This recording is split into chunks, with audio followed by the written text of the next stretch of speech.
என்றும் நேசமணி சமையலில் இன்றைக்கி நம்ம பார்க்க போகிற ரெசிபி ஒரு ஸ்நாக்ஸ் ரெசிபி தாங்க பண்ணியிருக்கிறோம். சும்மா செம்ம டேஸ்ட்டாக பண்ணி அசத்தியிருக்கேங்க. சாயங்கால நேரத்தில் ஒரு டீ போட்டுட்டு இந்த ஸ்நாக்ஸை வச்சு சாப்பிட்டோம்னா சும்மா அப்படி இருக்குங்க. அதை பார்க்குறதுக்கு முன்னாடி இன்றைக்கி பிறந்தநாள் மட்டும் திருமண நாள் கொண்டாடுற எல்லோருக்குமே என்னுடைய வாழ்த்துக்கள். இப்போ வாங்க நம்ம ரெசிபி எப்படி பண்ணலான்னு பார்த்துடலாம். நான் இன்றைக்கி ஒரு 3 ஸ்பூன் கடலைப்பருப்பு எடுத்து 2-3 தடவை நல்லா கழுவிட்டு ஒரு 3 மணி நேரம் நல்லா ஊற வச்சுட்டு தண்ணியெல்லாம் எடுத்து இந்த மாதிரி ஒரு துணிக்கு மாற்றிக்கிட்டு, காட்டன் துணிக்கு மாற்றிக்கிட்டு நல்லா இதில் உள்ள தண்ணியெல்லாம் போகிற வரைக்கும் கொஞ்சம் உணர விட்டு எடுத்துக்கலாம். இப்போ இது நல்லா உணர்ந்துக்கிட்டே இருக்கட்டும். இப்போ ஒரு கடாய் எடுத்துக்கிட்டாச்சு. இதில் 1 கப் அரிசி மாவு சேர்த்துக்கிறேன். 1/2 கப்புக்கு மைதா மாவு சேர்த்துக்கிறேன். இந்த மாவுக்கு தேவையான அளவு உப்பு சேர்த்துக்கலாம். 1 ஸ்பூன் வத்தப்பொடி சேர்த்துக்கலாம். பாருங்கள், ரெட் கலரு ஃபுட் கலர் கொஞ்சமாக சேர்த்துக்கிறேங்க. உங்களுக்கு பிடிச்சா சேர்த்துக்குங்க, இல்லைன்னா ஸ்கிப் பண்ணிக்கோங்க. 1 ஸ்பூன் ஓமம் எடுத்துருக்கேங்க. நல்லா கையில் கசக்கிட்டு இதில் சேர்த்துக்கலாம். இப்போ நம்ம மாவு எடுத்த கப்லேயே 2 கப் தண்ணி சேர்த்துக்கலாங்க. இப்போ நல்லா கரைச்சி எடுத்துக்கலாங்க இந்த மாவை.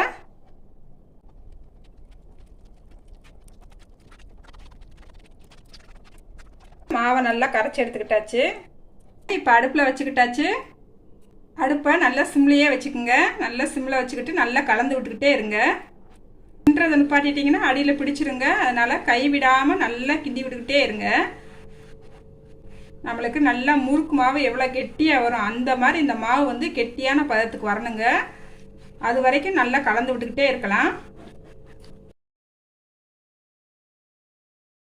பாருங்க, மாவு கெட்டியாகிக்கிட்டு இருக்கு. இந்த நேரத்தில் ஒரு ஸ்பூன் மட்டும் எண்ணெய் விட்டுக்கலாங்க.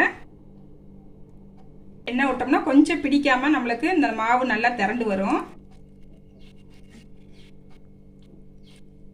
சீக்கிரமாகவே கெட்டியாக ஆரம்பிச்சிருங்க. ஒரு 5 நிமிஷம் கிண்டுனா போதும். மாவு இந்த பதத்துக்கு வந்தால் போதுங்க. நல்லா கெட்டியாக வந்துருச்சு. இப்போ அடுப்பு ஆஃப் பண்ணிக்கலாங்க.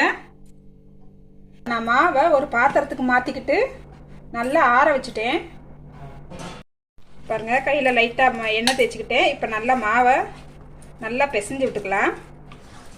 நல்லாவே கொஞ்சம் கூட சூடு இல்லைங்க, நல்லா ஆறிடுச்சு மாவு.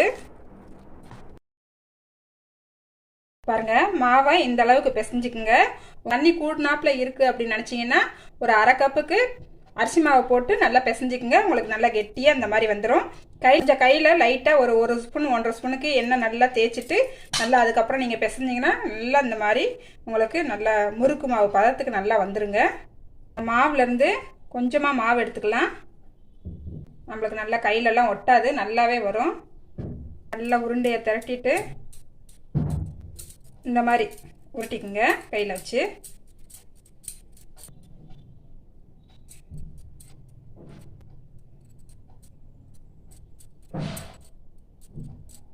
பாருங்கள், இந்த அளவுக்கு நல்லா உருட்டி எடுத்துக்கோங்க. ரொம்ப இலசாவும் உருட்ட வேண்டாம், ரொம்ப மொந்தையாகவும் வேண்டாம். இந்த அளவுக்கு நல்லா உருட்டி எடுத்துக்கோங்க. காய வச்சுருந்த பாருங்க, அந்த கடலைப்பருப்பை எடுத்து ஒரு பாத்திரத்தில் போட்டுட்டு நம்ம உருட்டி வச்சுருக்கிறதையும் எடுத்து லைட்டாக இதில் இப்படி உருட்டி விட்டுக்கலாங்க. இந்த அளவுக்கு இருந்தால் போதுங்க. நல்லா இதை நல்லா உருட்டி விட்டுக்கலாம். இப்படி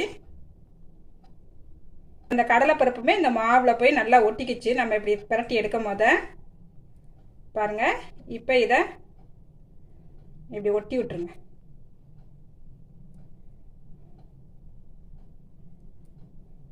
அவ்வளோதான், நம்மளுக்கு ரெடி ஆயிடுச்சு. இது போல் நான் எல்லாத்தையுமே ரெடி பண்ணி எடுத்துக்கிறேங்க. பாருங்கள், நான் எல்லாத்தையுமே இந்த மாதிரி உருட்டி எடுத்துக்கிட்டேன். இப்போ நம்ம எண்ணெயில் பொரிச்சு எடுத்துக்கலாம். பாருங்கள், நான் உருட்டிக்கிட்டு இருக்கிற நேரத்துலையே எண்ணெயை நல்லா சூடு பண்ணிக்கிட்டேன். போட்டு எடுத்துக்கலாம்.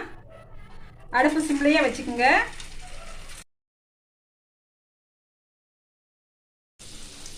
நல்லா வேகட்டுங்க. அடுப்பு சிம்மில் வச்சே வேக விடலாம். அப்போ தான் நல்லா வெந்து நம்மளுக்கு சூப்பராக வருங்க. பாருங்கள், அப்படியே லைட்டாக திருப்பி போட்டுக்கலாம். மெதுவாக திருப்பி போடுங்க.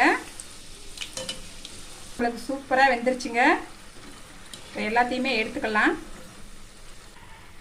இது போல் நான் எல்லாத்தையுமே போட்டு எடுத்துக்கிறேங்க. பாருங்கள், நம்மளுக்கு ரிங் முறுக்கு சூப்பராக ரெடி ஆயிடுச்சுங்க. செம்ம டேஸ்ட்டாக இருக்குது. நல்லா மொறு மொறுன்னு சூப்பராக இருக்குங்க. இங்கே பாருங்கள், நல்லா கடலைப்பருப்போட எவ்வளோ மொறு மொறுன்னு எவ்வளோ சூப்பராக வெந்திருக்குன்ட்டு. இப்போ நான் சாப்பிட்டு பார்த்துட்றேங்க எப்படி இருக்குன்ட்டு.